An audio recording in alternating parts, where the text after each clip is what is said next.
მსოფლიოში ენერგეტიკული ომი მიმდინარეობს, ასე ეხმაურება საპარლამენტო უმრავლესობის წევრი გიორგი ვოლსკი უკრაინაში მიმდინარე მოვლენებს და რეფერენდუმის თემას.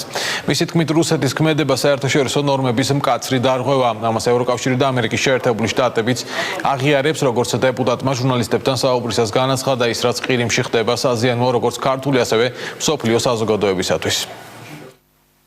ავტომატის ქვეშ და ამ ძალადობის ქვეშ და შეჭრის და აგრესიის ფონზე ჩატარება ესეთი სახალხო გამოკითხვის ან ნებისმიერი სხვა აქციის არის დაუშვებელი და ვერასდროს ვერ მოგცემს სწორ შედეგს.